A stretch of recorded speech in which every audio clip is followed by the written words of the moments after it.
welcome back to Superior Sunrise.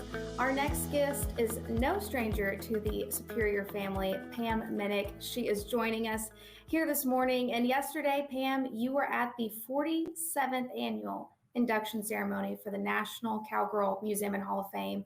It looked like a record attendance. Tell us, how cool was that event that you were at? Well, as you mentioned, the 47th annual ceremony, it was just incredible. I was inducted in the year 2000, so that's been 23 years ago since my induction. And since then, there's over 150 women that have been inducted in the National Cowgirl Museum and Hall of Fame. Yesterday was an amazing celebration. They had it on the floor of Dickies Arena, 1,100 people in attendance. So a lot of people that either are cowgirls, want to be cowgirls, or support cowgirls. And that includes a lot of people in the Superior family as well. That is awesome. And also, while you were there, you had some exciting news to share about a fundraiser. Tell us all we need to know about that. I did. The Cowgirl Museum is always trying to raise funds because, like all museums, it costs a lot to keep them going.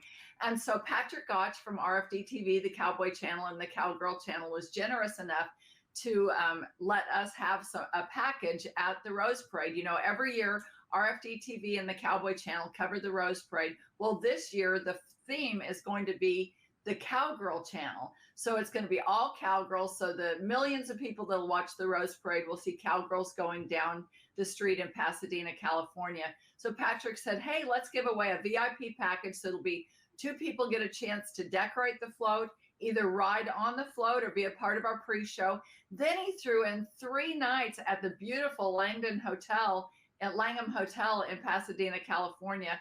And I said yesterday when I was announcing this, that the toiletries alone at that beautiful hotel are worth the price of whatever you'll pay. So right now the bidding has started. You can find it online on the Cowgirl Museum's website, cowgirl.net, or on their social media.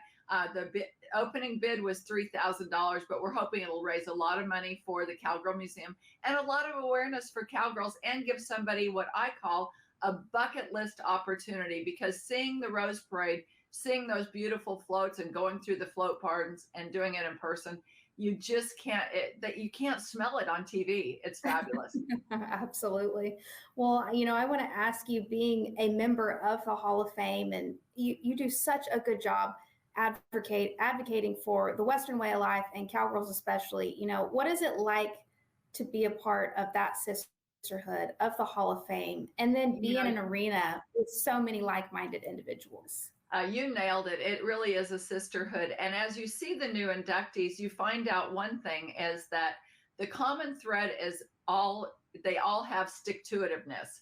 And I say that because they're girls that just don't give up. And not unlike all of the women that work on ranches today, every one of them deserves to be in the Hall of Fame, but not all of them are real working cowgirls. There's artists, there's a Supreme Court Justice, Sandra Day O'Connor. It's people that have be a cowgirl in their heart, and that means to get things done. And so it is a sisterhood. And every year I say they can't get a better class of inductees, and every year there's just amazing women whose stories deserve to be told and who deserve to be honored at the Cowgirl Hall of Fame. Well, and we have just a little bit of time left, but speaking of stories to be told, 20 years on the American Rancher that you have been telling the stories of American ranchers.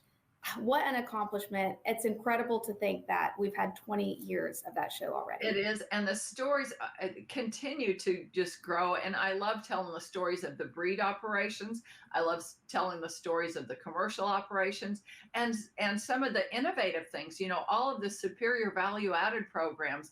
And everywhere I go, people ask me questions about cattle as though I really am the expert that they portray me to be.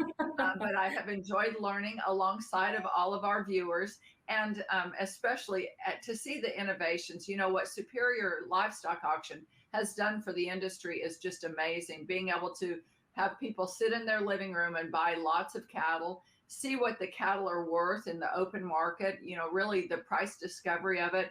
And to get that additional information every time we share something about one of our tremendous sponsors or those value-added programs, I know that people at home learn something, and that gives me a great source of pride as well.